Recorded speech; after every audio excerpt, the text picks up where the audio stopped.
the Bathurst 12 Hour in February, some of Ford Racing's top management were on hand for the unveiling of the LIQUI Motorsport entry for Monochrome Australia GT4, including Ford Racing's Global Director, Mark Rushbrook. And that's where we learned about the squad's expansion to 2 cars this year, furthering its commitment to young racers. In that second car, 2025 Radical Cup Australia champion Cooper Cutts, and alongside him, the reigning New Zealand Formula Ford champion in Blake Dowdle. So, as we approach the halfway mark, let's see how they're going. Boys, g'day. Can I begin by talking about just the transition to this car, because your CVs in recent time have been vastly different. How have you found the change to the Mustang? Yeah, well, I mean, for me, obviously, coming straight from cars and then going into what I did last year with, I guess I've not driven with a roof before, or a windshield or anything like that. So a lot more power, but you know, since I've been little, I've been a Ford fan. So to be driving a Ford Mustang is a pretty cool experience. And Blake, obviously, similar. Yeah, we're same deal. We're both coming from no roofs, no ABS, no traction control. We're straight into it. Big change, right? Big change. We both live very busy lives in our own private life, but then to come here and race the Ford Mustang is pretty cool. Tell me how the opportunity came about and where you were when you found out about that. Oh, well, I've got an interesting story for this one. So, we were probably 5 minutes away from signing up to go 86 racing in New Zealand. A whole lot had happened with road and cars at this stage, of course, and it was a little bit of I won't say a letdown, because everything I've done with Roden, it is awesome, and I can't thank them enough for all the experience I've had with them. But it was a little bit of their sort of strategic direction, and you know, some stuff was going on internally that kind of fell apart, and it was a little bit of heartbreak for me, because I really did have my heart set on going Formula 4 racing, and I love those cars. But we didn't really know what opportunity was out there. Through Roden Cars, we met Mark Williamson, the driver coach, and we had an opportunity to drive a McLaren 570S GT4 down there, and that was pretty much where it all came about. He put in a good reference to the Madekis, and you know, that got the ball rolling. The deal was done then. We were ready to go racing in GT4s. Mine doesn't have as many layers. We won the title last year, so we were kind of looking to move forward. And I remember Dad coming up to me one day. I was at work, and he said about racing, you know, a different series, and we kind of threw some names around, and we didn't really know what we wanted to do. And then, yeah, obviously we got the call, linked up with Blake that way, and then next thing we were at Phillip Island doing testing. Your schedule is busy. You're at uni in WA. A part of that is music. Is this an escape from motorsport, or are there some unexpected parallels or complements? Absolutely. I mean, I've been playing music since I was, oh boy, I think probably like 10 years old. So I've been playing for a long time. I guess there's a lot of different parts of it, but also there's a lot that's the same. So when you're on the stage, you know, there's a massive rush that you get. When you hop in a Ford Mustang going very quickly, there's a massive rush that you get. Getting paid to drive race cars, it's anyone's dream job. As long as I can get paid to drive race cars, that's a dream come true.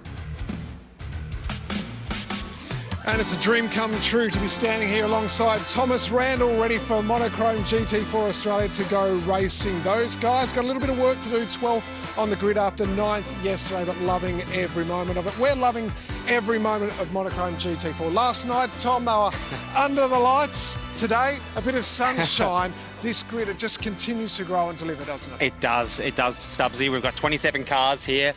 Now we've got natural light, we've got the sun out, beautiful day, massive crowd here on the grid, and what a race it was last night. We had won by Chris White and Daniel Frugas in that Supra. So, bit different grid today. We've got Jet Murray on pole position, McLaren versus Ford.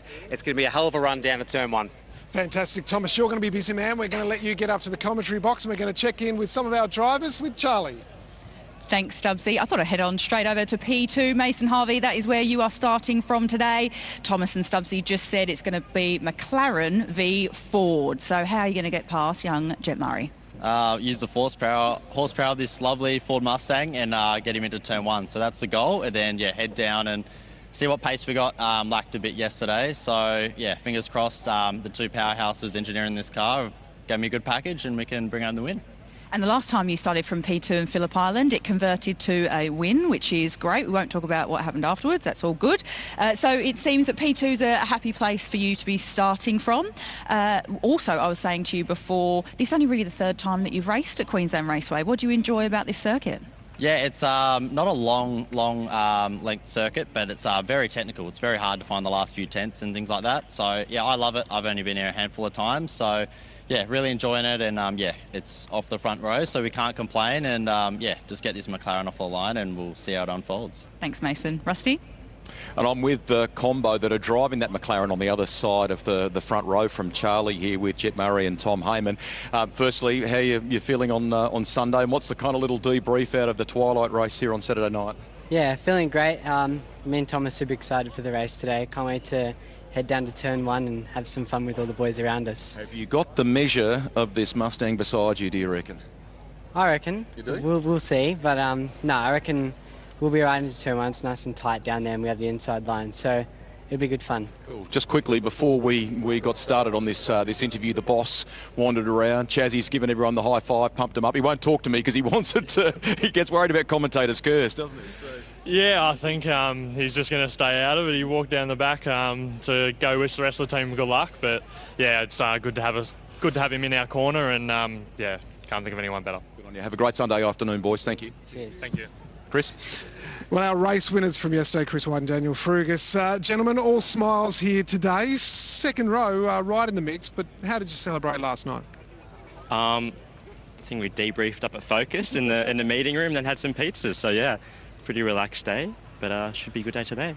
Must be super impressed with the speed of this car. What's it doing so well for you this weekend?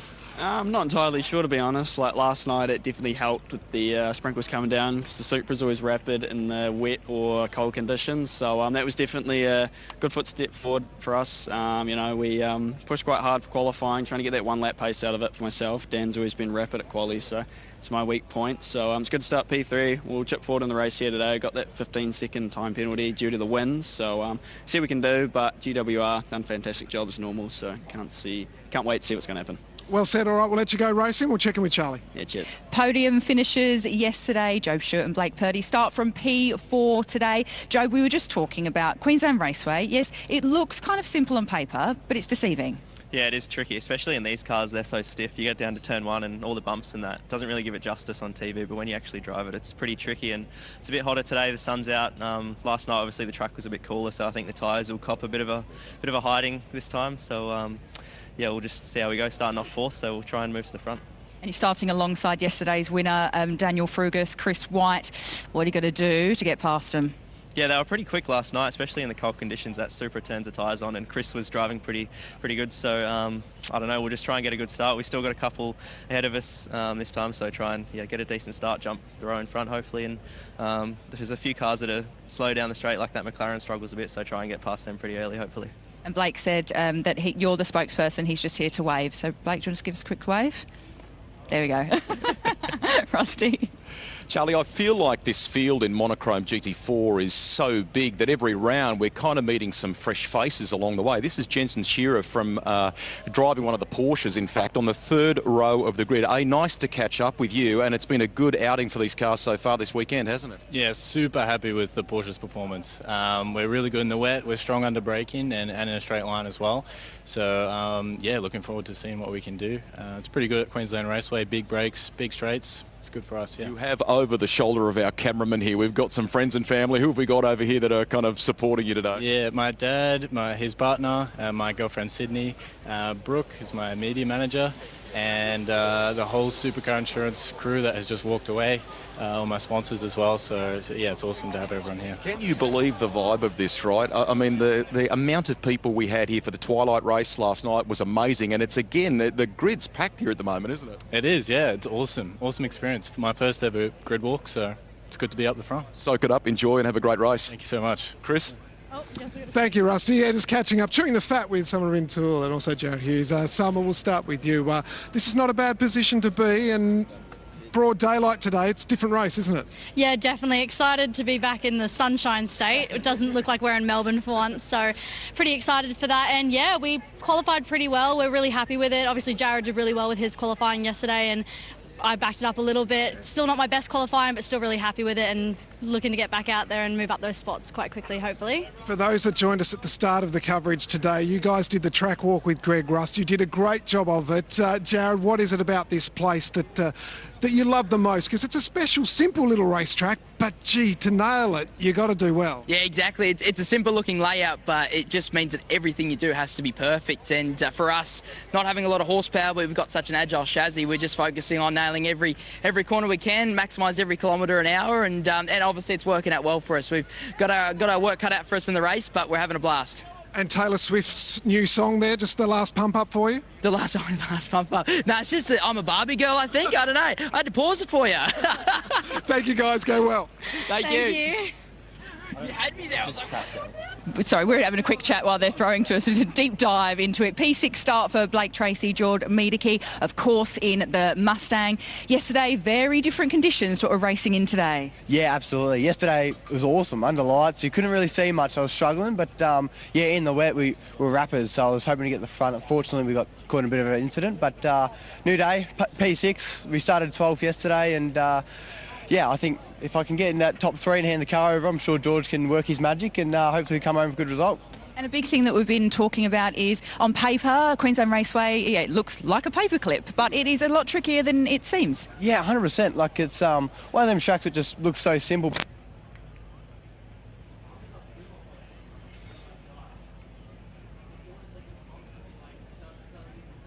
Different driving styles to suit, so I'm keen for it, see how these guys go. I think the start will be pretty full on, but I'm looking forward to it. And very quickly, we're still on baby watch. You're starting, but George is definitely here. Yep, that's right. George and Jess, I think they're all on baby watch. It's good.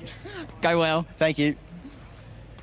It is always good catching up with Jake Camilleri. It's been kind of peaks and troughs for you, though, hasn't it? Will this one provide something that's a bit nicer for you? Yeah. This being my home track, done thousands of laps around here, I thought I might have qualified a bit better and kept out a bit of the rubbish that's been going on. So just hoping nice clean start today, get in there and put some fast pace on. I know we feel like at times we're talking it up. I mean, we're genuinely not. The variety of marks, some of the names that are in this field, the turnout we've had here on Sunday at Queensland Raceway, but it makes it tough for you, mate, doesn't it? That's good, the competition. Yeah. Well, I love it. I love the competition, the challenge for me. So there's a lot of young, fast guys here, and I'm amongst them. So yeah, just got to keep powering on and try and get the best I can. Hey, we're young at heart, mate. Keep that. Yeah. That's Chris. Thank you. Nathan Callahan and Chris Lillis, I think the best looking brolly dolly in all of Queensland today. How are you, mate? Thank you, yeah. We're really happy to be this far up the grid. Chris, for you, I mean, this is a great opportunity, isn't it? We're racing broad daylight, no concerns about rain. This is game on. This is what you do it for. 100%. And the car's a rocket in these conditions, so now we're looking forward to today. You can see we need a sponsor. And that's why we got the cheap. This is a budget for it, so if we get a sponsor, we'll have a girl next one. What do you think about that, Nathan? Yeah, I'm keen for that, 100%. Good job, guys. Go well. Thanks a lot. See ya. We're just literally beside Stubbsy there with the Slattery's McElroy Racing BMW. Jay Murray, how you going?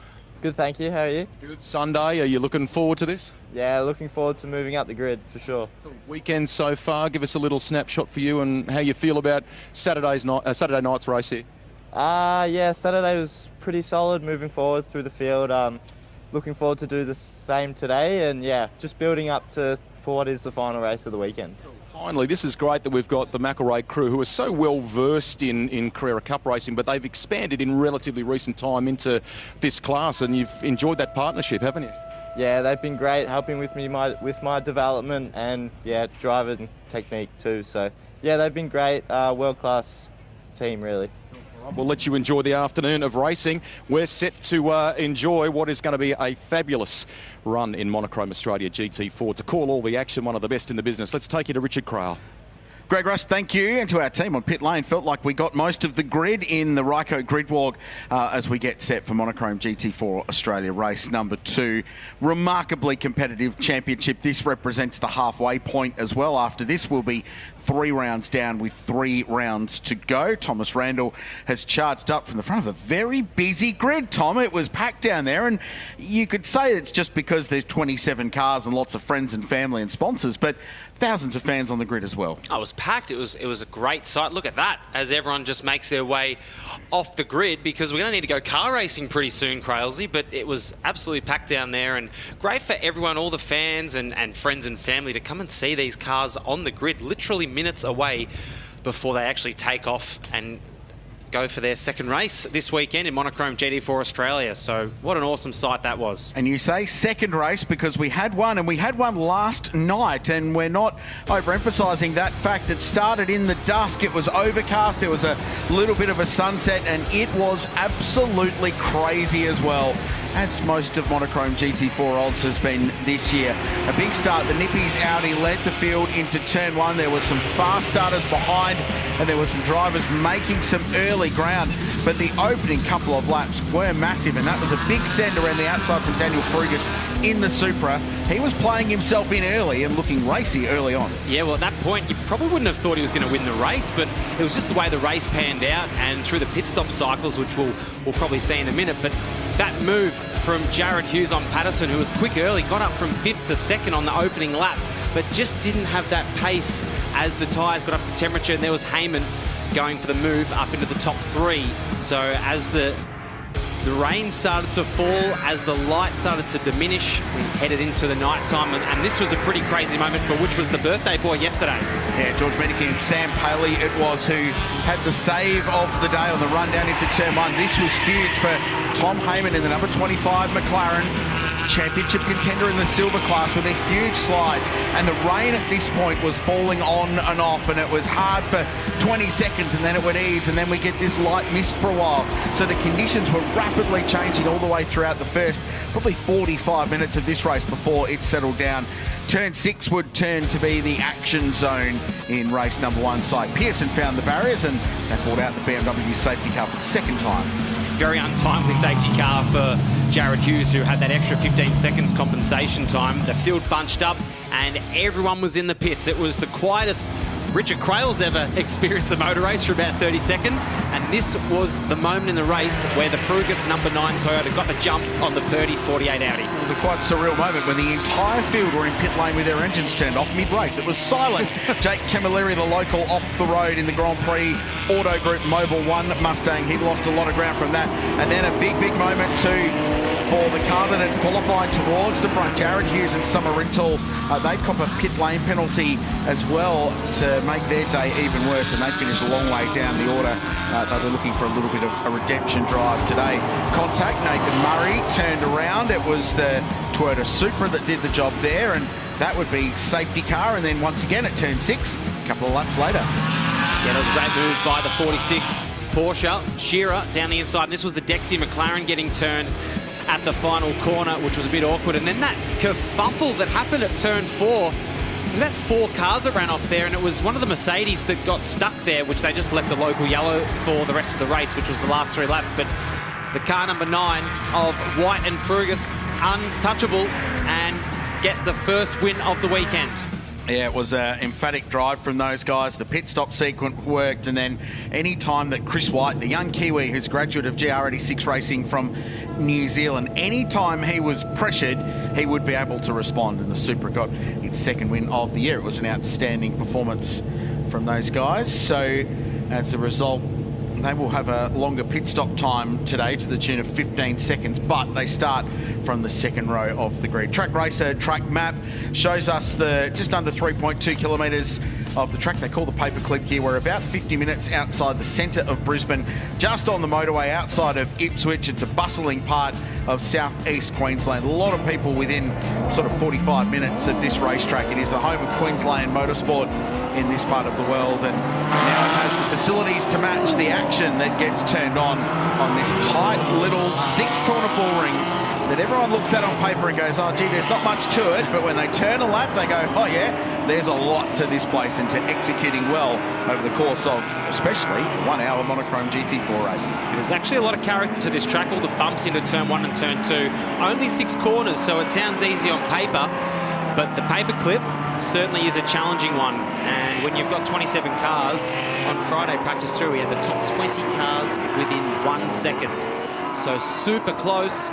We saw some interesting results from this car, the multi-spares Ford. They really struggled in qualifying, but geez, they did well to work their way back up into the top 5 in yesterday's one. So they're still in the top 3 in the championship. And what's pretty crazy, we're nearly at the halfway point, Crailsy, and the top 3 are separated by 2 points. Yeah, it is ferociously close. Lockie Dalton touched about their qualifying woes yesterday in both qualifying sessions, but he starts this one in 15th position for multi-spares racing, and they charged their way up the order into the top 6 yesterday.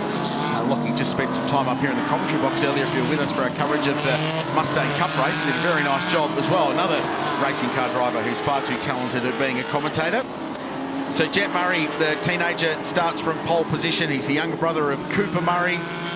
He's following in the same footsteps as his older brother as well. Started out in the XLs. He's been racing in Toyota 86 one-make competition, and he's the next in this group of young drivers to come through the Method Motorsports stable and link up with that McLaren team to show what they can do in GT cars. It was Max Gagan a couple of seasons ago who did such a nice job alongside Tom Heyman, who continues to be the anchor.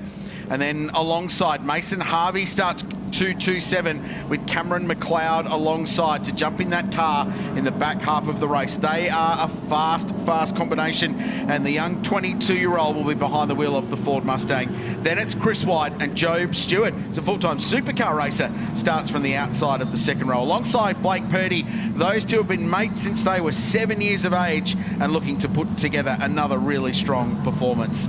Jensen Shearer behind them, Blake Tracy, Summer Rintle out of 7, Jake Camilleri 8, Jay Murray and Chris Lillis in there. The top 10 as we get set for race 2 in Monochrome GT4 Australia. An hour on the clock, always action-packed. We are underway at Queensland Raceway. Jet Murray was a long way in front when they got the green. They launched down to turn 1, so Mason Harvey, who said on the grid, I'd love to beat that McLaren into turn 1, he's going to have to find somewhere else to do it. It's Jet Murray with a clean pair of heels and a McLaren spoiler to the Mustang behind. And then back to Chris White, who's in 3rd position now. Job Stewart in the Audi is tucked in behind Jensen Shearer in the Porsche. Blake Tracy next, and everyone else sorts himself out 2 by 2 on the big stop at turn 3.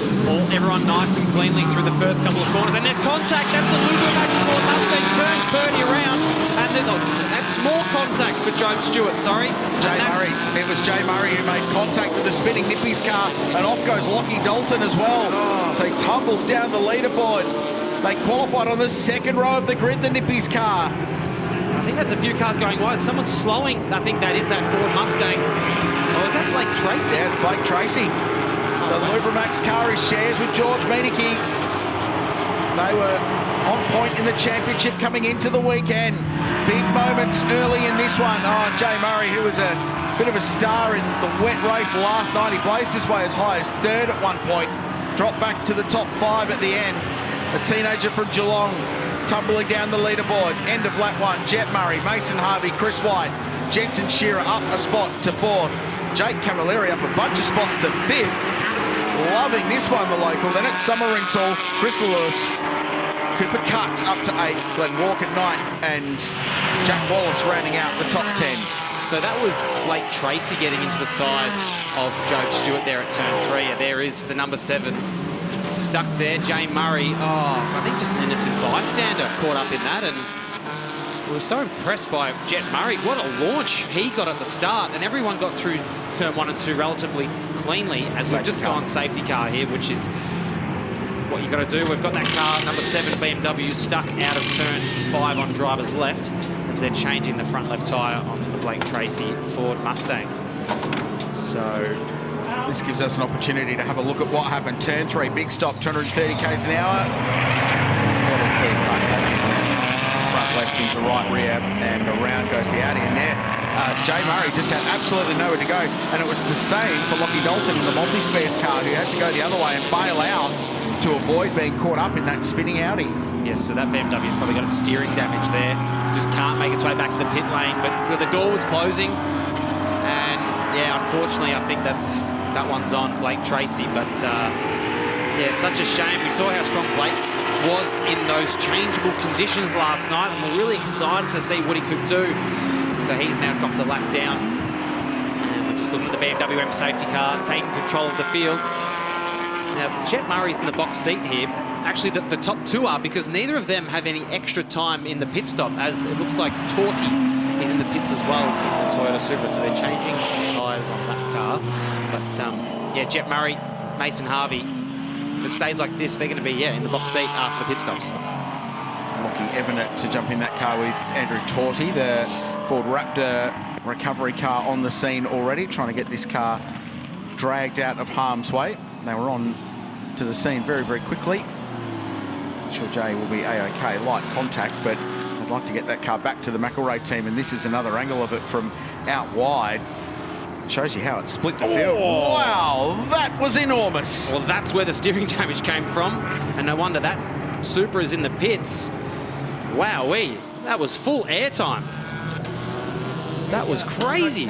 So I think the 7 of Jay Murray was just trying to get it out of everyone's way, and the Supra was going around the outside, and we've seen many years ago some big accidents that used to occur out of that corner. And wow, so right front to left front, we're just going to get another replay of that. So you'll see Torty goes around the outside, keep right in the center of your screen, grabs the, oh my goodness, all 4 off the deck, Crailsy. The front of that car must have been 5 or 6 feet off the ground, and it's no wonder that Jay Murray's car's more damaged than we initially thought. Oh. That's extraordinary. Getting some frequent flyer points there. Supra Airlines. Lucky not to tip over, really.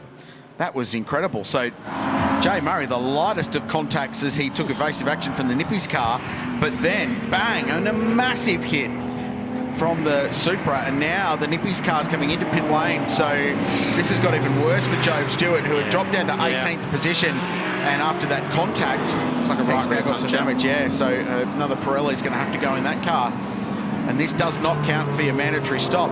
Well, Toyota, they know they build them tough. I wonder if this has got a Hilux underpinning, because to survive a landing like that, the Cam Quarry's car is apparently all good to go. BF Racing, Queensland-based team, just down the motorway towards the Gold Coast, prepare and run this outfit. I think that right front's got a bit more camber than it had maybe a few laps ago as Team BRM, changing that right rear, and that's such a shame for these guys who are in the top 3 in the championship, and they're going to be right at the back. But yeah, avoidable contact, nothing that Job Stewart could have done there, and it sent them all the way down to 24th position. So I've got to thank Georgia and Jared, our cameraman, for getting that bunny hop out of turn 3. Wow. Yeah, nicely captured. Amazing sequence of events, and how high the front of that car went. Just a series of unfortunate events down there at turn 3 led to the contact at the front, and then the contact a little bit further back that caused some other dramas. So Jet Murray is your race leader. 11 minutes have passed. Let's go back and have a look at the start of this one. So Jet Murray, he just got a really good jump. It looked like he went when the lights went out. They're going to be looking at that at Motorsport Australia Race Control, there's no doubt. It seemed, yeah, it was tough to call whether or not he may have gone just a bit early before the lights, but... Or was Mason Harvey just caught napping? Yeah, I'd say Race Control will be viewing that, like you said, Crailsy, but either way, he got about a 4 or 5 car length jump before turn 1. And it's status quo between the top 3 cars. Summer Rintoul up into 6th, courtesy of that incident down at turn 3, which we're about to see here again. Yeah, unfortunately, the Nippy's Audi going around number 7, which we thought that might have been the damage that brought the number 7 to a halt, but it got a whole lot worse for him. And this goes from bad to worse for the 27 Mustang, unfortunately. Just caught the end of it from that angle at turn 3, and then this is the second part. Bang! Andrew Torty with a massive whack. Launched that car sky high.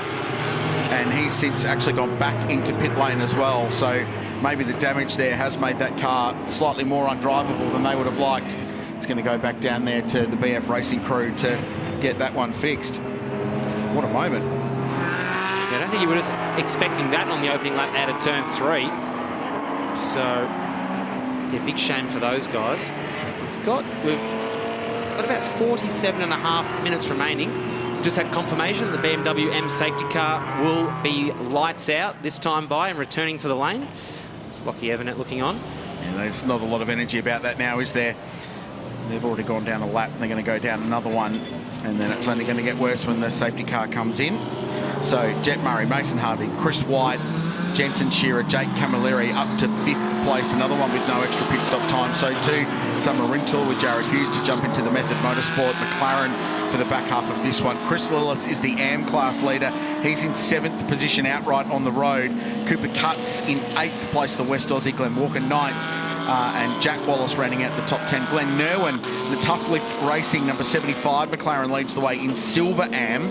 He's sharing that car with Zach Suter. Then it's Jared Kite and Tony D'Alberto next in silver AM. Now watch the red lights and watch the point the pole man goes. And this is a Motorsport Australia race control investigation. So they are trying to see if he jumped the start or not. And it's going to be a pretty tough decision to make as to whether he went before those red lights went out. Regardless, that's the job of MA now. We've just got the job of going car racing, and Jet Murray can't worry about that. It'll be a time penalty if it was the false start, and he could serve that in the pit stop, or it will be added to the time at the end of the race. They'll go back and have a look at that one and make sure they make the right call. We're back to racing. What has Mason Harvey got for Jet Murray? The battle of the young guns at the front of Monochrome GT4 Australia. Yeah, great restart. And just going to touch on the 88, who was our winner yesterday, unfortunately caught up in that incident. But everyone cleanly through turn 1 and 2. And is that... We've got 2 Ford Mustangs, 2nd and 3rd. So I think that's blue flags being waved for Blake Tracy. So Blake Tracy just a bit out of position there. Yep, so he scored in 25th place and a lap down. He wants to get past Jet Murray and get that lap back if he can, and then try and jag a safety car to get the full lap back to the queue so they can get themselves back into calculations. Remember, the 35 car, they are championship contenders. Came into the weekend leading the silver class. He and George Meadeke, who is on baby watch. Hello to Jess, who's watching on at home in Port Macquarie. And a drive-through penalty going the way of car 35. So it's a moot point for Blake Tracy. He's not going to get his lap back. He's going to have to go through pit lane and serve a drive-through. Yeah, and that also releases Mason Harvey, because I think if you're Mason Harvey, you'd probably be a little frustrated that you've got a lapped car in front of you and just holding him up potentially. He's got White in behind him, and it was a great restart for Jet Murray. And having Blake Tracy between just allowed that gap to eke out to 1.5 seconds. So we've got Jet Murray from Mason Harvey, Chris White, Shearer, Camilleri, and Summer Rintoul doing a great job there in 6th position. So that, oh, that's the 17. That's Rob Love gone off at, I think, the exit of turn 1. 23rd position. Recovery to make, sharing this car with his son Bailey, one of a couple of father and son combinations in a moment there. Off a little bit wide was Chris White, and he's going to lose 3rd place. Jensen Shearer gets by in the Porsche. It's going to get him to 3rd. Just put a cross through the blue Ford Mustang there that he's 2nd on the road. They've got a drive-through penalty to serve, and they're a lap down. So not sure if that was a little moment for Chris White coming out of turn 3. Regardless, it's opened the door for Shearer. He's gone through. It's good to see the family here and all the sponsors. He actually works for Supercar Insurance, so he does insurance deals during the week, and then they support him so he can go motor racing on the weekend. Tracy into pit lane to serve that drive-through, which clinches this leading group of cars and shows Jet Murray now with a 1.8-second lead over Mason Harvey. So that race start has been noted by race control. Whether or not anything will come of it, I'm sure we'll find out. But if you're Jet Murray at this point, just keep eking that lead.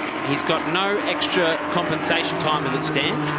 Car 9, the Supra of Chris White, they've got to serve an extra 15 seconds in the pit stop. Then you've got the Purdy car, which they're out of the running anyway. They'd have an extra 10 seconds. And then it's is Porsche. We can see Shearer, they've got an extra 5 seconds to serve when we get to our mandatory pit stop. Looking a little bit further back, Jack Wallace, and then this very busy battle pack, Chris Lillis, Glenn Nerwin under pressure, Johnson in the 114 car. That's the Dexion Victoria McLaren. So he's sharing that with Kiwi Willie Exton. Then we go back to Jared Kite. He's in the Ekbol Ford Mustang there, putting the pressure on. A little bump between the Mustang and McLaren, and then Ryan Sorensen, the Method Motorsport car, is in there as well. To Chris Stubbs. A debrief here, Andrew Torquay. First of all, I mean, we've seen the vision. I know you haven't yet, but we just want to make sure physically the impact of that landing, you're okay? Yeah, no issues with me. Yeah. They build the Super as tough, we know that, and you're built pretty tough too, but frequent flyer points, mate. I mean, how high were you? Have you had anything like that before? Nah, not like that. It's a bit hard at this class. Some guys don't use their mirrors, I don't think, so I think they should start looking in them because you do nothing wrong and they just drive sideways into you, so it's pretty rough. And particularly when they're slow, you know, they're holding you up. It's disappointing, isn't it, because you've had some good... fast today. We won yesterday, we were fast today, we had a good start, we were clean, we don't hit anyone, and you just get hit on the side like that. It's just not right, you know. Hopefully the luck goes your way at Darwin because you deserve it. I'll jump in here and ask Lockie Evanet, just have a quick chat to you, mate. You've been a busy boy. I mean, this is disappointing, but Monza, that puts a smile on your face, right? Yeah, Monza was a hard weekend as well. I didn't actually get to race on that weekend, but yeah, it's a great experience this year, being able to go and experience so the European tour over there. So yeah, I'm having a great time. I can't wait for Spa in a couple of weeks. That would be really, really good, and yeah, a bit more learning over there, but hopefully we can do well there. What are your expectations of a place like Spa? I mean, it's one of the world's iconic racetracks. Yeah, awesome place to go. Of course, world renowned. So to be able to strap the Tour de Super around there will be awesome. And yeah, I can't wait. I'm sure the grids will be big. There'll be plenty of good racing. So can't wait.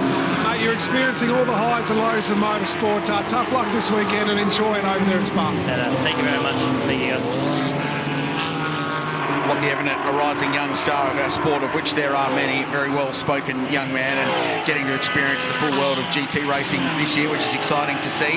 While that's been going on, there's been dramas for Chris White. So the race-winning car outright and in the silver class from last night, slowing, and it got passed by a bunch of cars on the start-finish line, more down the back straight, and then it picks up speed and goes again, and then it slows down. So there's an intermittent problem, it seems, with the number 9 Toyota Supra.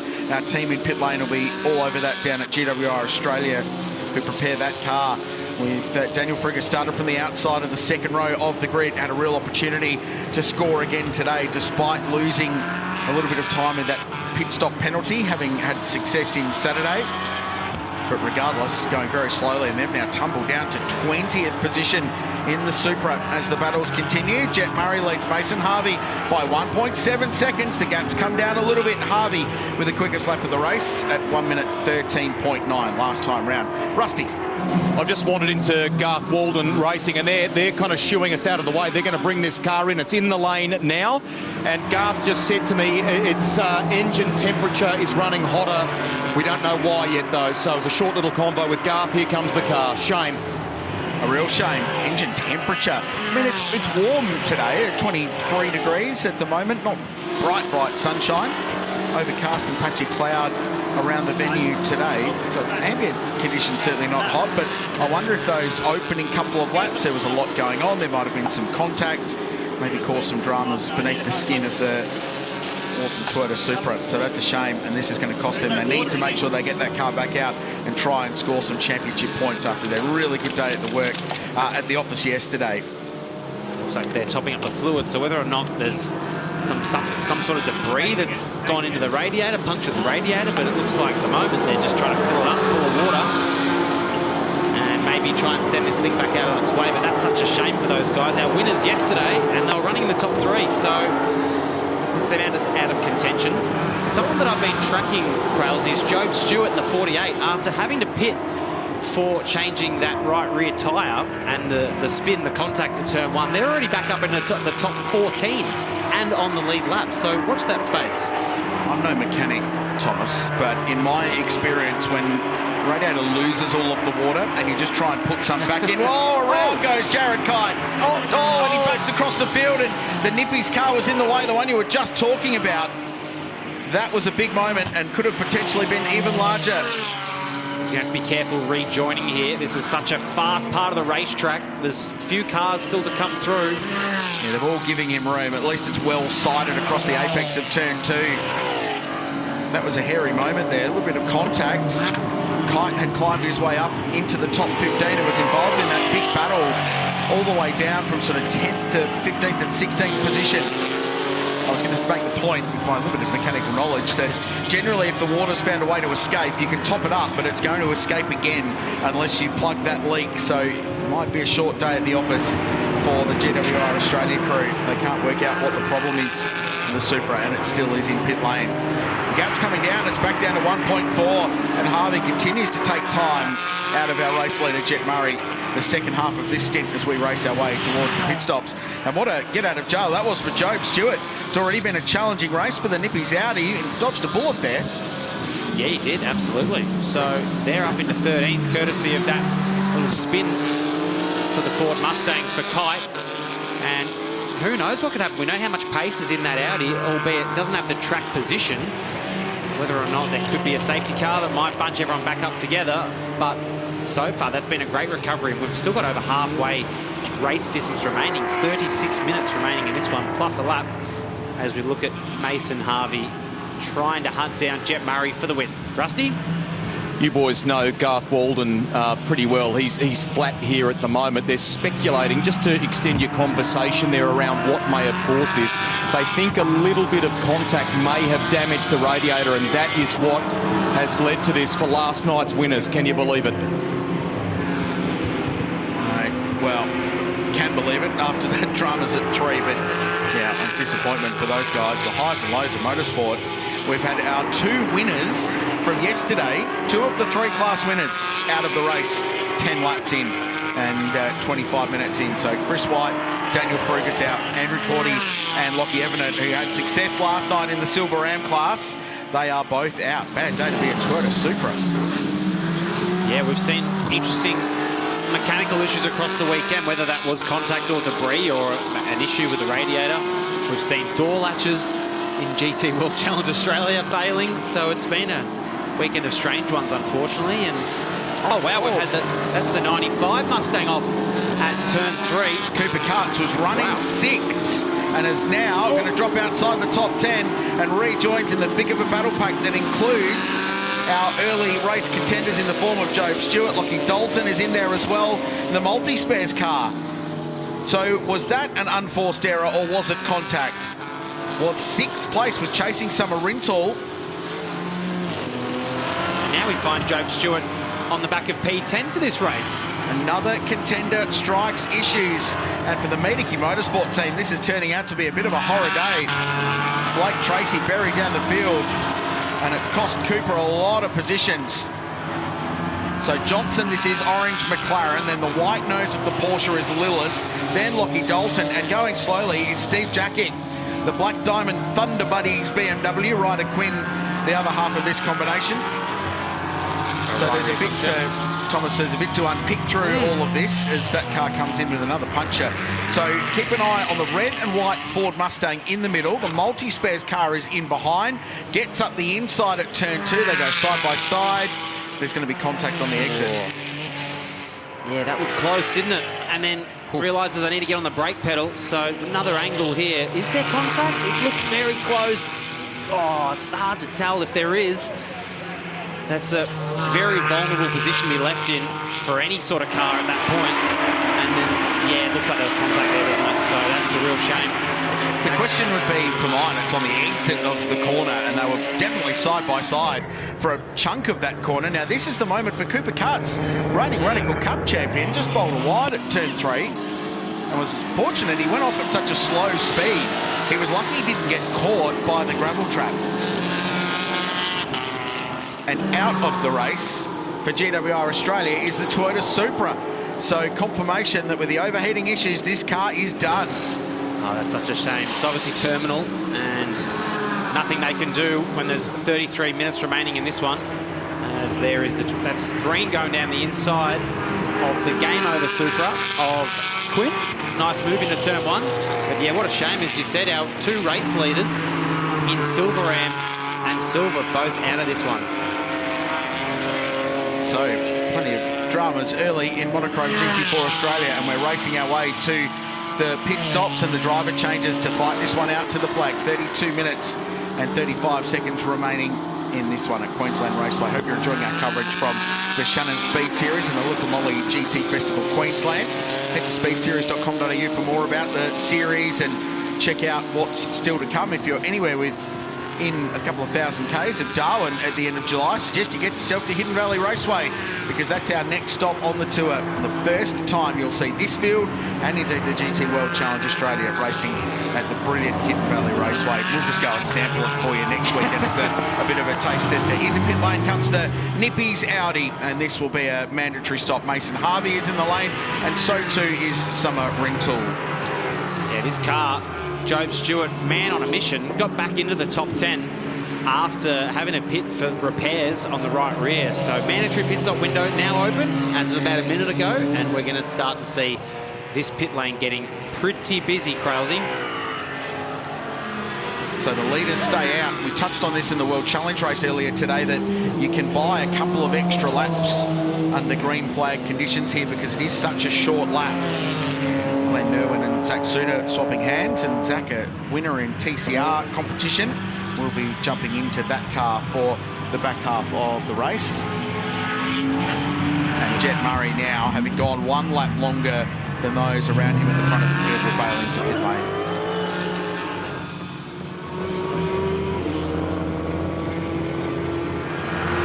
So I wanted to bring a little story about the Nippies team, Thomas, and the job that they've been doing as they complete their pit stop and pick up the Audi R8. Blake Purdy and Job Stewart have been mates for a long time. Now, this is, I believe, the Adelaide 500, Adelaide Grand Final, circa 2015.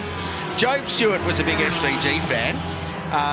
Blake Purdy had the Nippies backing from a young age, and they started racing together aged 7 in go-karts. Their careers went in different directions, and now it's sort of pivoted back together with them racing together in this this series of Monochrome GT4. So that was posted on the socials earlier this week. I thought it was a really cool thing just to show the relationship between those two young guys. Geez, that makes me feel old. Crazy. 15. What are we doing in 15? Formula Ford. Formula 4. F4. Oh, yeah, great champion. Yeah. So half race distance now. Leaders working their way through the pit lane. Jensen Shearer has assumed the race lead. He's yet to make his pit stop and head down to the Renan Motorsport team in the Porsche and continues to go around again. Jake Camilleri is another that has stayed out. So these guys just maximising it, and they've got a little bit more flexibility because they're sole drivers. They don't have to hand over to a co-driver. So it's on between Murray and Harvey about who can come out in front. He had a nice buffer of 2.5 seconds, and Heyman will take over the reins of that 25 McLaren. They did well to recover after that off that Heyman had at turn 1 yesterday in those damn tricky conditions. So we're just following our current race leader, yet to pit, Shearer, doing a great job down into turn 3. He's worked really hard to put this program together. And the team at Supercar Insurance getting on board.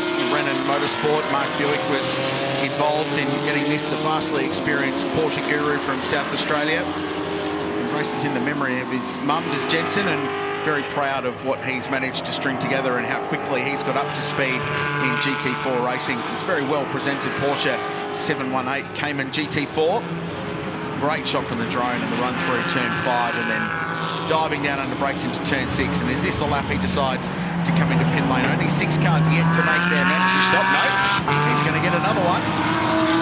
Still another 5 minutes left of the pit window being open. So this is that, do you run the risk of staying out? The good thing about staying out is if a safety car were to fall, you're in the box seat if you haven't pitted.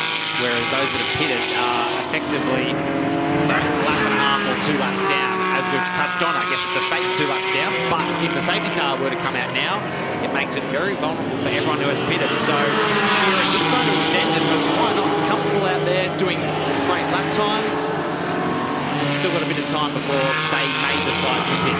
Jake Camilleri peels off in the pit lane out of second position, so the Queenslander, head of the Grand Prix Auto Group, started as a Mazda dealership, Grand Prix Mazda. Oh, Tommy Heyman off the road. This is key, because this is going to turn out to be somewhere near the net race lead when this all shakes out.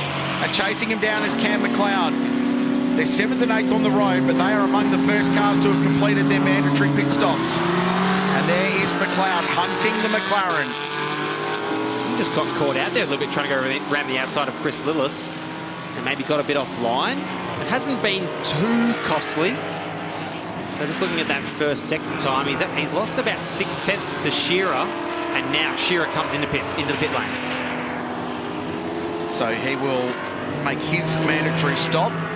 Chris Lillis yet to stop, Peter Lawrence yet to stop, and Cy Pearson, the only 3 in that leading group that have yet to visit pit lane. They're yet to get towards pit entry, so there's a little bit of time before we see if they come in. How costly was that for Tommy Heyman as they go across the line? Lap time for the McLaren was a 15.1. It was a 14.2 for Cammy McLeod. So it's 5th and 6th on the road, but they're going to tumble up the leaderboard here, or climb up the leaderboard as the pit stops are underway. Lillis in and Lawrence is in. So by the end of this lap, the order will be cleansed, and it will be Tom Heyman who becomes the net race leader. The question is, where does Jensen Shearer come out in relation to Jared Hughes? So Hughes right now 3rd of the cars to have made their mandatory stop, but he's 11 seconds behind this fight for what will be the net race lead. Well, that gap, Crailsy, before the pit stops between these two cars was about 2.7 seconds. So it's 7/10 now. And you cast your mind back 12 months ago, it was the McLaren Versa Ford as well for the win, albeit a Madeki Ford, driven by George. Unfortunately, that car is a bit further down the order today. But this is a great battle between these two, and like you said, we'll see where the Porsche comes out of Shearer. So we're tracking this as Shearer's trundling down the lane. 40 kilometres an hour feels so slow when you know you're in the middle of a green flag race. And I think those two, the McLaren and the Ford, are going to ease by. He's going to lose the lead, but he should be net 3rd. He'll get back onto the racetrack well before Jared Hughes. It might be a close thing. Oh, and the Porsche was delayed slightly getting out of the lane. So this is going to open the door to Jared Hughes. And we'll confirm that for you when we pick them up as they run towards turn number 2. I reckon Camilleri is going to be in the mix to get by, but certainly Jared Hughes, by the looks of it, is going to jump his way into a podium. Jensen Shearer was slow at pit exit. It was almost like the pit lane speed limiter wouldn't disengage. An advantage point from that from our combox. Yeah, super costly. So he's lost out to Jared Hughes because it's only 9/10 of a second between those two.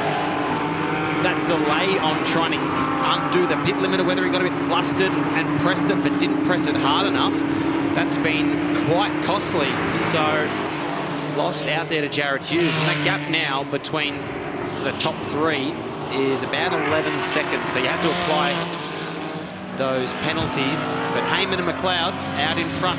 Still under 1 second between Heyman and McLeod. I'm just looking down the order.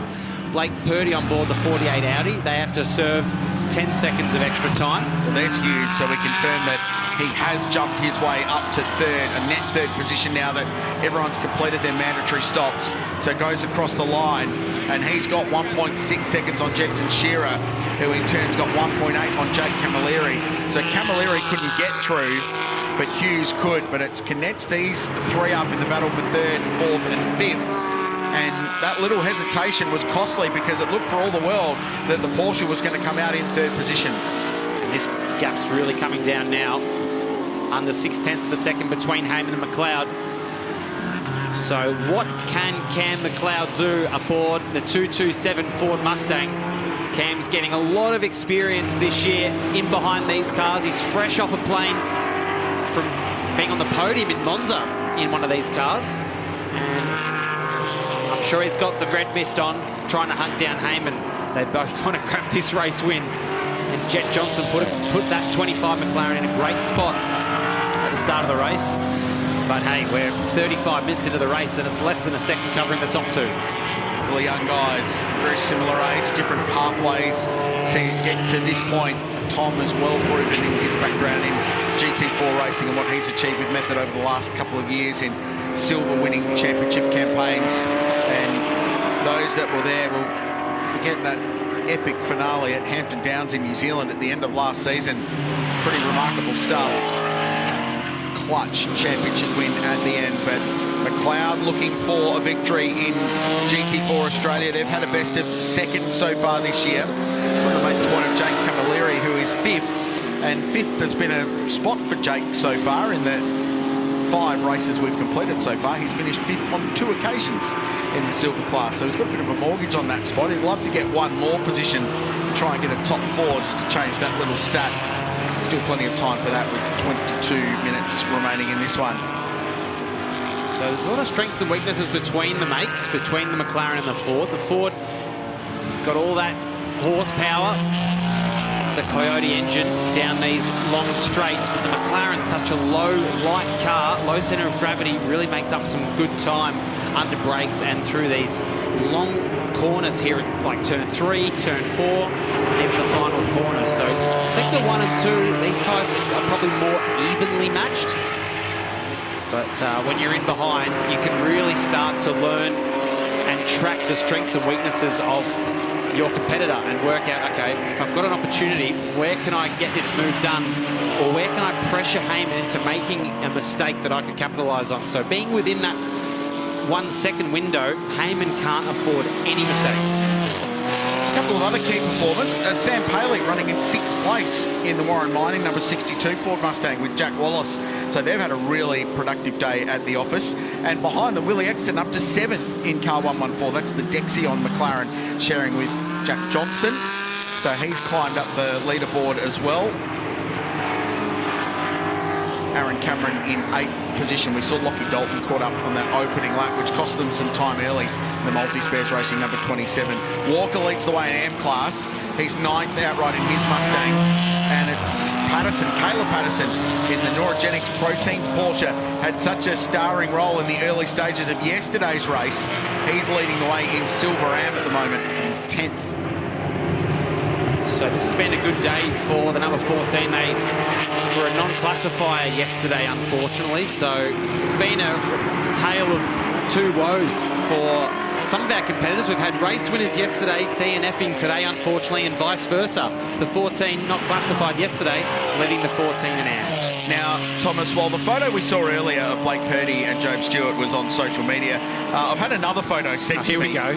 Of Cam McLeod in his younger days, and he and Oscar Target are great mates, and that's them as kids, although they don't look much older now, to be fair, just chilling out while camping in the bathtub, chilling out. So Oscar Target and Cam McLeod, and I'd like to thank Ray Lane for sending that one through. Thanks, Ray, appreciate it. I assume they're drinking water. Oh, clearly, obviously. Obviously. I think Cam would be glad he's in behind the car, and he doesn't have to see that. Yeah, Oscar Target will not be, however, and he will have seen that pop up. So thank you very much, Ray. Nice sending that one through. Great personalities in this series, though. It's such a cool opportunity to have a look at some of the young rising stars of Australia and New Zealand motorsport and how quickly they're all coming up through the ranks and developing their skills in a really competitive category. Branch out from here into other forms of motorsport. We saw Maxi Gagan come from this last year. He's now in Porsche Carrera Cup Australia. Tom Heyman's really built his reputation over the last couple of years here. But guys like Jared Hughes and Summer Rintoul's made her mark on Australian motorsport as a teenager, still just 19 years of age, so she's got time to build her career. But what a way to make an impact. These young, fast racing car drivers. Seeing a drive-through penalty being shown for car number 17, and that's the Love Motorsport Mercedes AMG GT3. So we've got a breach of pit stop procedure. Whether that could be the pit stop time is the most likely of scenarios. There are many rules around it, and they are sometimes hard to get right, but the most likely one for a penalty is undercutting that minimum pit stop time that you need to serve, which is judged from pit entry, from the timing line at pit entry to the one at pit exit. Yeah, easy to do, Crailsy, but can be so costly. A lot of these cars, most of the field, if not all of them, including the GT World Challenge Australia cars, powered by AWS, run what's called a race logic system. So it's a GPS run system that picks up your car when you get at pit entry. Once you hit the pit entry line to the pit exit line, and you program it to where your pit box is. And you essentially put in the time that you need to be in pit lane. And as a driver, when you stop in the box, it counts you down to when you can leave the lane. And then as you're trundling down pit lane at 40 kilometres an hour, it'll let you know if you're going to be under or over. And there's not much you can do if you're going to be over, but that's what you need when you're tracking. So whether or not there was an issue with that system or they're not running it, I'm not quite sure, but that's something that all the pro teams in Europe use, all the GT3 teams here use, and majority of the GT4 cars use as well. It's such a handy tool to have when you have these mandatory pit stop times. I was talking to Brett Peters, who's the team boss at Multispares Racing, who's running the Multispares car and the car in second place at the moment, the Ford Mustang, and even he, who's been around the sport a long time, said, look, we're learning, we're understanding, we're trying to work through these rules. And this was around the pit stop dramas we had at Phillip Island earlier in the year, under whether you could pit behind the safety car or not. Said, look, we're working it out. It's tough, it's a big rule book. There are a lot of little 1%ers that you need to get right, but every time we go and compete, we get better and better, and all these top teams are learning away.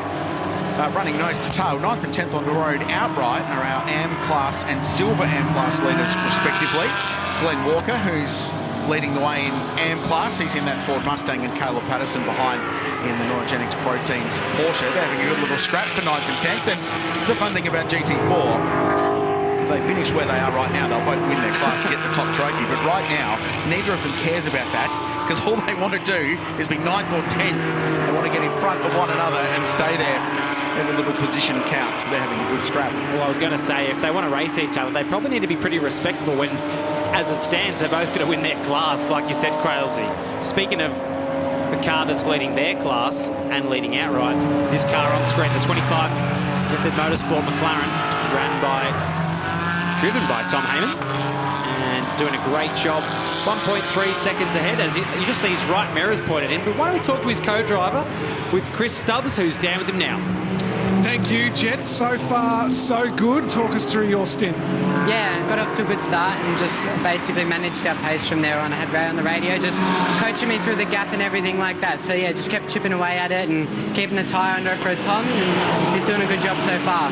In terms of the way the car was performing and that it looks after the tyres, what are your expectations now from here in the run home?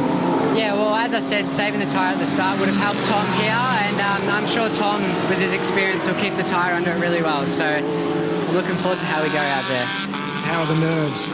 Oh, they're all right. I know Tom will do it well. He's won 2 of these championships, so he knows how to just keep driving and drive to his limit. Mate, you two get on really, really well, don't you? You're learning a lot from him, and probably vice versa. Yeah, we're learning heaps of each other.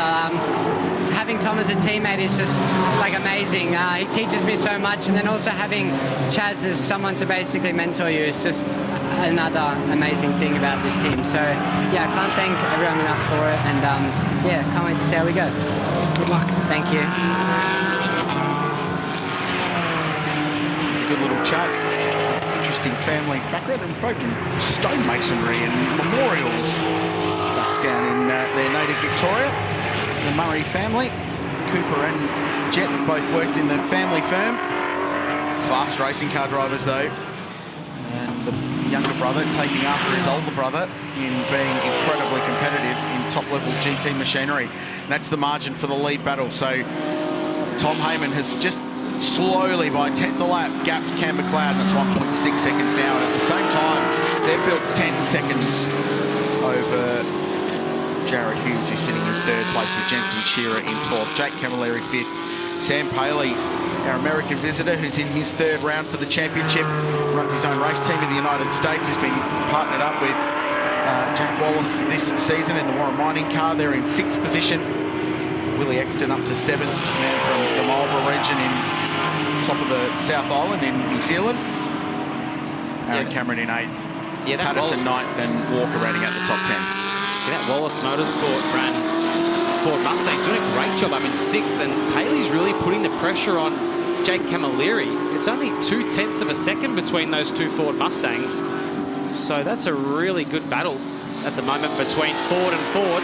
You've got 3 Fords in the top 6. There it is on your screen. So a lot of pressure being applied to Jake Camilleri in the Mobil 1 Mustang. So can he withstand the pressure for the next 12.5 minutes plus a lap?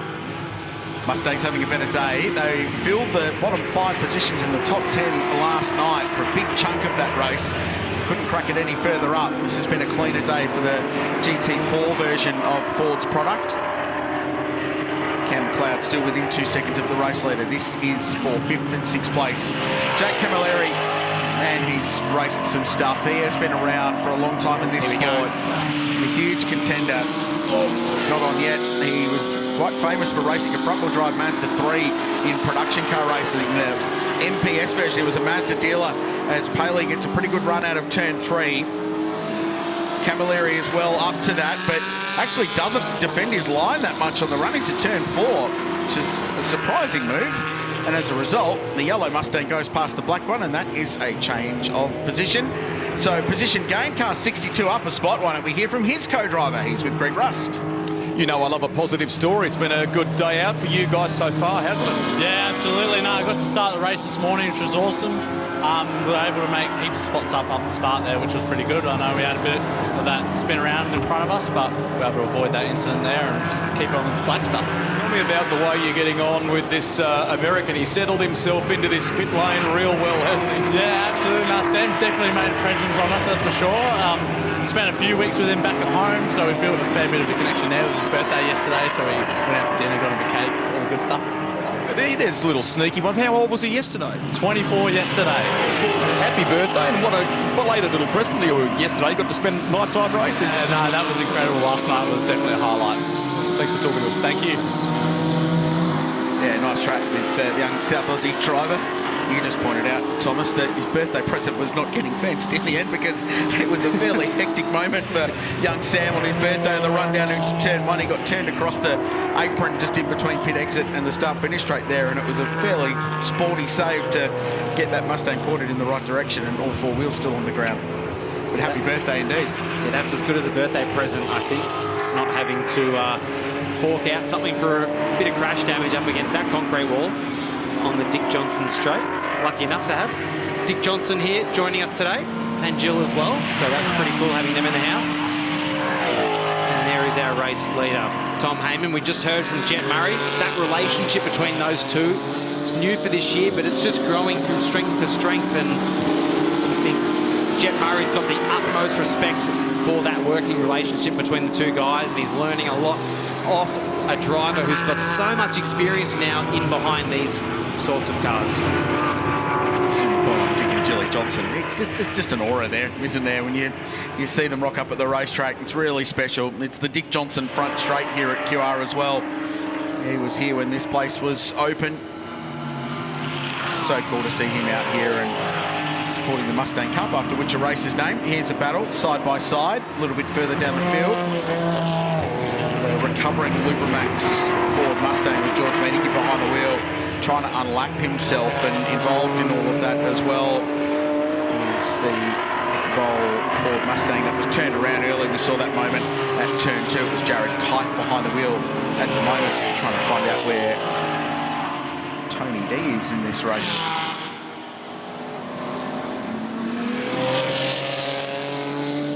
Anyway, we'll come back to that. There's Ryan Sorensen, so he's in the Method Motorsport number 11.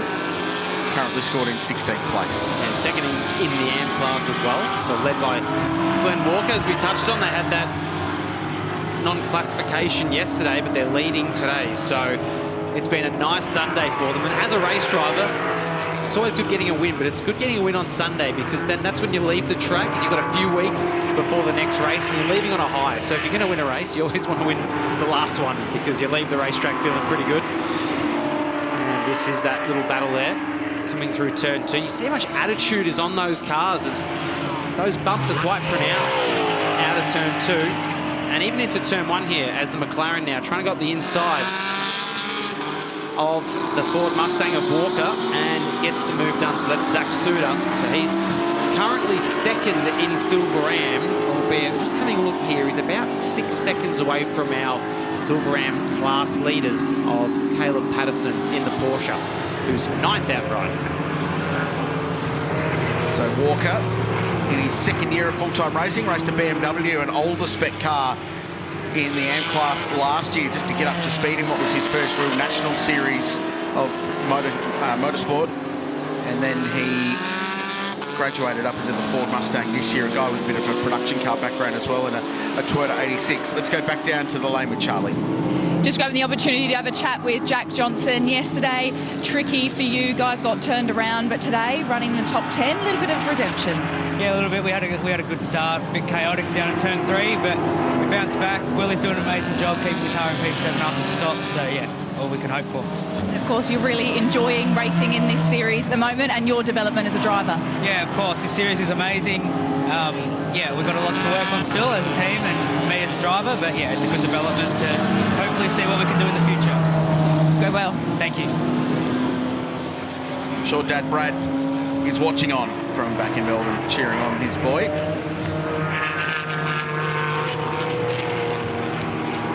So Cam McLeod really hasn't had much to fight against here with Tom Heyman. That gap's grown out to 2.5 seconds. So this has been a great stint from Tom Heyman. They lost a bit of time in that pit stop sequence, about 2 seconds, and the pressure was on early. Heyman had that off out of turn 2 on the second lap of his stint, but he's done a great job here. A lot of consistent laps. That car's got the fastest lap of the race of 1:13.856. There is the gap there between the 25 McLaren and the 227 Ford Mustang. So yeah, just eked out to about 2.5 seconds, and it's a further 9.5 seconds back to Jared Hughes and the McLaren. So this will be a nice bit of redemption for that McLaren. They were caught up a little bit in the wars yesterday, weren't they? And it'd be nice for them to get a podium here on Sunday. They got their Sunday win last time out on Mother's Day at the Ben Motorsport Park, which was great to see Jared Hughes and Summer Rintoul finally clinch that win. Tom Heyman, Jet Murray won the second race of the season at the Phillip Island Grand Prix circuit earlier this year. It's been a tough run since then, but Tom is among the most winning drivers in the history of Monochrome GT4 Australia. 6 race wins to his credit over the last 2 and a bit seasons, looking to make it the 7th today. Still 2.4 seconds. A podium would be another great result for Jared Hughes and Summer Rintoul in their charge up the leaderboard. They moved up about 8 spots following their incredible victory at the Bend last time out, climbed their way up the Silver Class Championship order. Patterson continues to lead the way in Silver Am. Walker still in the Am class with good margin over Ryan Sorensen, who's second, and Nathan Callaghan in 3rd place. Just over 5 minutes to go. Monochrome GT4 Australia here at Queensland Raceway. Heavier clouds around the precinct at the moment, and have had a bit of rain in the afternoons of late. Storm clouds come in. Thursday afternoon was particularly hectic in terms of rain late in the afternoon, and then we had some showers yesterday evening, and it rained very heavily after we left the circuit as well.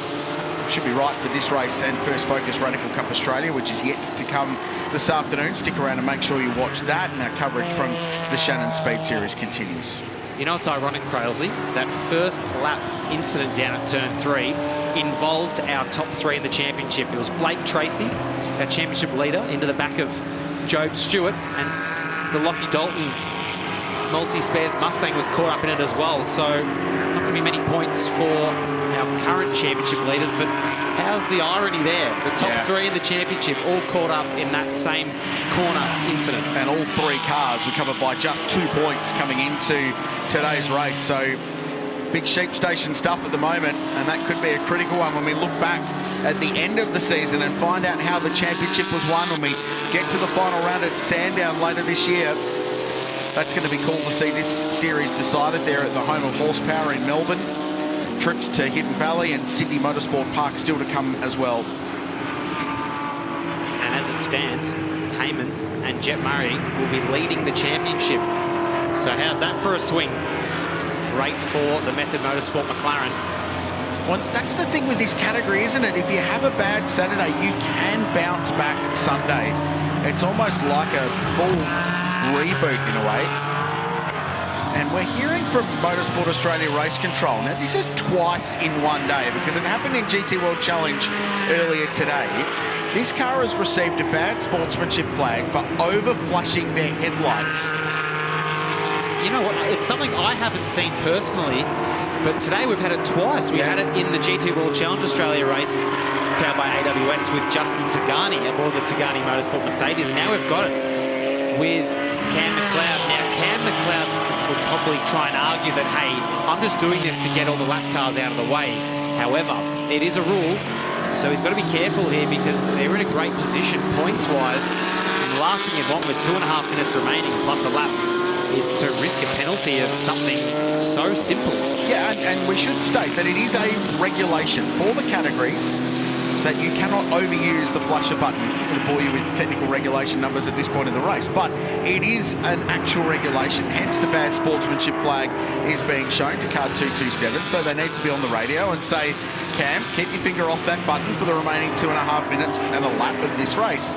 So you do not want to risk a time penalty that could drop you out of second place. Well, he's got another lapped car in front of him, so it'll be interesting to see if he gets back on the flasher. And it looks like this time by he stayed off that button. So I think the call's been made, Crailsy, to that 227 Ford Mustang to say, hey, the headlights are on, that's good enough. You don't need to flash them anymore. And Heyman's done such a good job. I mean, that gap now, 2.5 seconds. I don't think he's trying to flash him away from a victory for Heyman and Jet Murray. Had a podium finish at Phillip Island. They won at the Bend as well. They were second in the opening race of the championship, and then a massive crash in race 2 ruled them out with a DNF. They rebuilt the car, came back at Tail and Bend where they were fast, and ended up third in the silver class, 7th outright in race 2 there. So this would represent their second outright podium finish of the season and third for the silver class.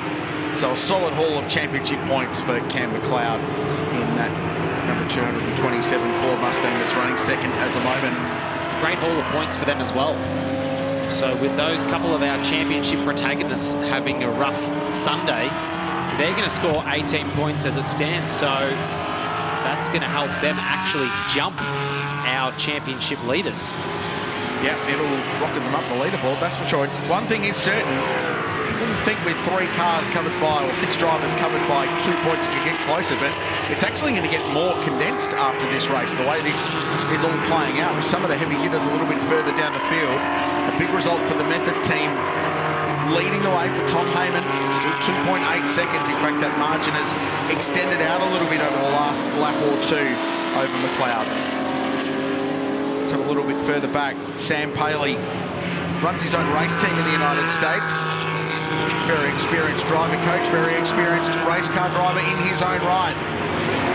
With his links to Ford Motor Company and their increasing involvement in GT racing around the world, they've just announced their squad for their debut in hypercar in the Le Mans, the World Endurance Championship in the 24 Hours of Le Mans, with Australia's Matt Campbell involved. They're involved in GT3 racing too. Sam was part of that program. He got the tap on the shoulder and said, hey, come out and join one of our customer teams in Australia and go racing, and he has loved it. Running in 5th place at the moment, which would be the best result of the season for that team so far. So our leader now commencing the final lap of Monochrome GT4 Australia here, race number 2 at Queensland Raceway. It's been a near perfect drive, bar one little off at turn 2 for this car. What a combination, these two. They've just done a fantastic job. Jet Murray getting the pole position yesterday morning. Just missed the podium yesterday, which has probably worked in their favour, not having to get any extra pit stop time. And the Method Motorsport beautifully prepared McLaren on its way down to turn 3. Just over half a lap remaining for these guys. It's been the consummately professional performance that we've come to expect from Method Motorsport, who have been the benchmark team since the formation of Monochrome GT4 Australia, and their absolutely trusty steeds that are their McLaren Artura GT4s that are now extremely well-developed race cars. They've got them tuned for every condition and every racetrack. So you know the technical package is going to be strong. The drivers have done the job too. Jet Murray did the business from the start. A brilliant launch and run into turn 1. Tom Heyman brings it home. Their second win of the season, keeping them well in the title fight at the halfway point of the championship. Method Motorsports McLaren wins at Queensland Raceway. Equal best result across the line for Cam McLeod of the season in car 227. And Jared Hughes gained some ground, started that car, Summer Rintoul, inside the top 10. They finished third. Really strong result for them, and backing up that victory they had, which came through challenging circumstances. That podium was earned on raw speed as well. So great job by Hughes to bring it home. Jensen Shearer Force should be proud of what he's achieved this weekend. And best result of the season for the Wallace crew, with Sam Paley bringing home car 62 next. Class winners, Silver Am goes the way of Green and Patterson in the Porsche. And we look a little bit further back and we find Walker in the Gomersal Motorsport prepared Ford Mustang finishes 12th outright and wins the AM class in what's turning out to be a highly competitive championship battle for the race within a race in Monochrome GT4 Australia. Some drivers with troubles early, and we're not going to forget about that big moment for Andrew Torty early in this one. Launched into the air in his Supra with slower cars around after an incident at turn 3. Jay Murray was out early, was on the other end of that one with broken steering and suspension on his BMW. I wonder if they've told Tom Heyman that, hey, you're actually leading the championship now. So there's been a big swing there. Those guys were 4th in the championship going into this race. And we've got the Cam McLeod car also jumping up quite a few positions. So it's really had a big shake-up with the top 3 of the championship lead going into this one, all caught up in that same incident down at turn 3 on lap 1. But what a drive from the Method Motorsport McLaren drivers of Tom Heyman and Jet Murray. Yeah, what a competitive championship in the silver class especially this is going to be. And the lead whittled down in Silver Am as well after what was a pretty tough weekend for the Thunder Buddies boys in the BMW. We're talking about Steve Jackick and Ryder Quinn, who were pretty quiet at their home track. Had some expectations of being much higher, and in fact Ryder Quinn finished last of the Silver Am cars that crossed the line. There's Tom Heyman, 2 fingers up. He celebrates a great race when his teammate is going to be there very soon. We're looking forward to celebrating a great race result. Just had to handle that pressure early, didn't he, once he got out of the pits and got the tyres up to optimal temperature of pressure and got in a rhythm, just extending that gap to Cam McLeod, just keeping it at that sort of 3.5 seconds. There's Jet Murray, absolutely wrapped with that one, and they both should be pretty proud of their drives today. He's actually picked up a bit of support from Total Energy, who sponsor his brother's supercar as well, which is cool to see. Let's go down to Greg Rust. That's a really good win, Rusty. I mean, I've seen Tom celebrate before, but in the manner that you guys have just...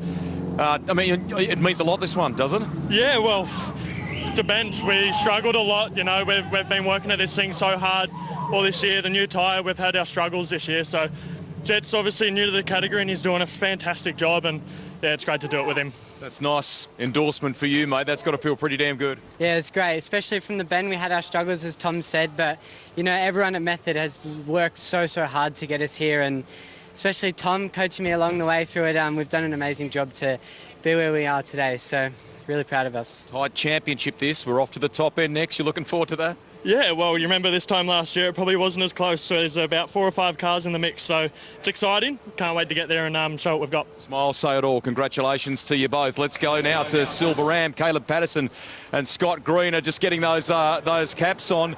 The boss has been away on a pre-planned holiday for quite some time, but I would imagine he's probably watching on going, this is damn good. Yeah, I bet.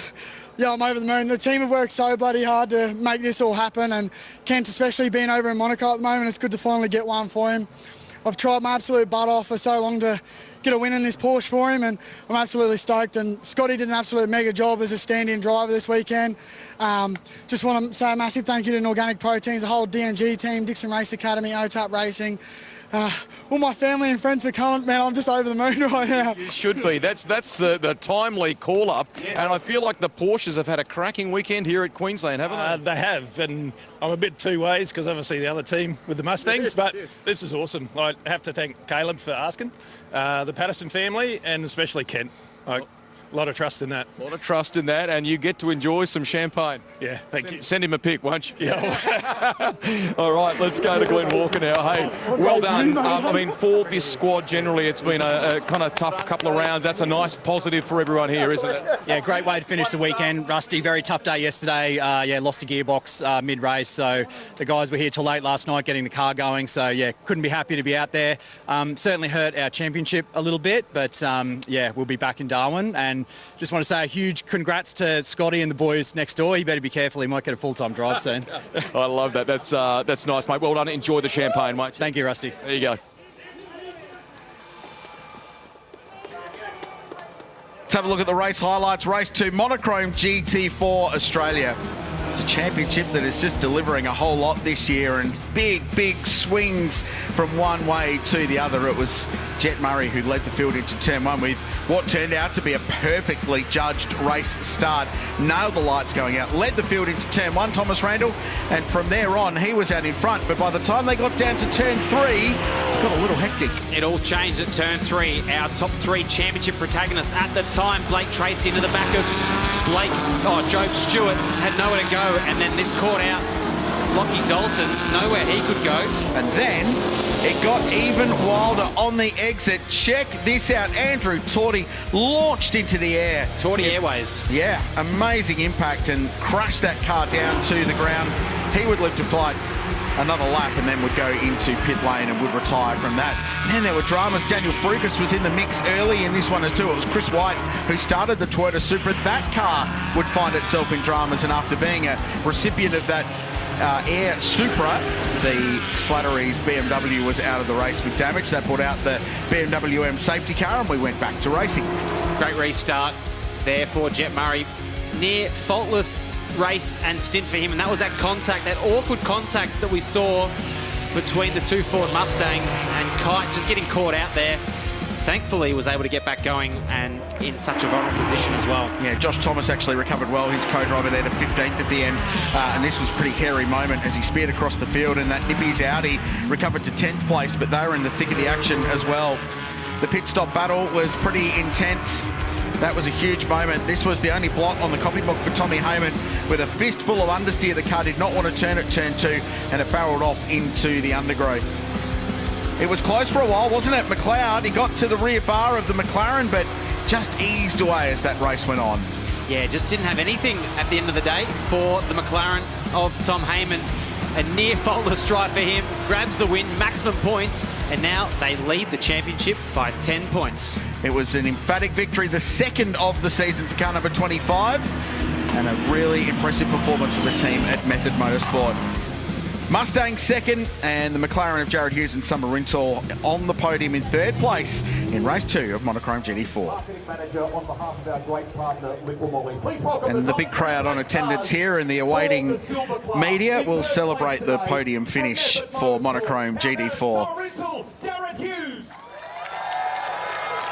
And this has been a great recovery, really challenging day. They qualified well, Thomas, for both races.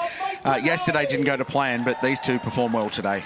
They certainly did. So they're 30 points off the championship lead. However, in Monochrome GT4 Australia, you just don't know what's going to happen next time out. And to think how much of a swing we've had, our championship lead is going into this one and now back in 5th, 17 points off the lead. So it's just amazing how much it can be, you know, swings and roundabouts in this championship. But it is great to see the Method Motorsport McLaren getting the win. 2 McLarens on the podium as well. It's been a very good day for the iconic British brand, and the Ford team are in there as well. So that's the silver class podium. They're going to pop the corks and celebrate with that one. And as you touched on, a 10-point championship lead now with Mason Harvey and Cam McLeod climbing up the order to second place in the Silver Class Championship. Aaron Cameron and Lockie Dalton, believe it or not, are now going to be third and only 15 points away from the lead. So the Mustangs, they are there and they are in the mix going into the next stop. Hidden Valley, by the way, it's got a 1.1 kilometre long front straight. Strikes me as pony territory potentially in GT4 racing. Could very well work in the favour of the Ford Mustangs, but you've got to say, after the qualifying woes for both Aaron Cameron and Lockie Dalton, both qualifying down at about 15th and 16th, to only be 15 points off the championship lead after that is a great recovery. But there is our confirmation of our top three. Silver Class winners. Silver Am will be next up on the Shannons SpeedSeries podium. Another podium for TQ and Matt McCutcheon, Eggleston Motorsports Super 2 driver. Old TQ, who's sort of got the race suit on the top half. That's an interesting little strategy there for the boss. At least he took the stairs today. No, he did a nice job. Had a win last night, though, so he's got a couple of trophies from this weekend. Second last night, so he's got a couple of trophies from this weekend, has TQ, at his own racetrack, as you should. And I don't recall the last time I saw a Silver Am class winner as pumped up as Caleb Patterson was after that drive. Yeah, it was a great drive and managed to win his class by about 6 seconds over Zach Suter. So great drive from Patterson. And to be honest, even yesterday we saw how strong he was at the start of that one, getting up into second outright. So let's see if anyone has any issues spraying the champagne today. There's Glenn Merwin getting in. They're all ditching the podium. There must be a few family and friends in the back of the shop that need some champagne. I think he's pretty chuffed with that one. So I'm not sure there's much champagne left in that one. Silver Am Ryder Quinn still leads that championship by 13 points. Guess who's second in Silver Am now? It's Popeye, Grandpa, Tony Quinn. He's moved to second in the Silver Am Championship behind Ryder Quinn, heading into the next half of the championship. So a really good weekend for the Game Over Supra. A quiet weekend for the Thunder Buddies Black Diamond BMW, and that has closed that fight right up for the Silver Am title fight. And to the Am class.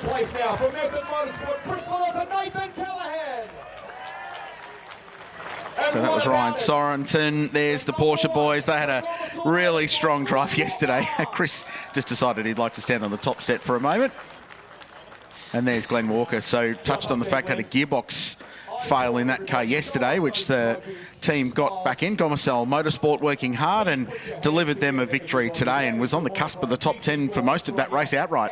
We said that he lost the gearbox yesterday, so they obviously found it today and got the win in the Am class. So that's a great job for Walker as he's drinking the champagne. What another great race we've had today here for Monochrome GT4 Australia Series. And all three classes, it's so tight between the top three, isn't it? Lost their gearbox. You've been workshopping that line for a little while, haven't you? Couple of minutes. It's been great having you back as part of our broadcast too, Thomas Randall. Good luck next weekend at Hidden Valley. We appreciate you stopping by Queensland Raceway. We're going to take a break from QR, the Shannons SpeedSeries and the LIQUI MOLY GT Festival. While GT4, let's see what First Focus Radical Cup's got to offer. They're coming your way next.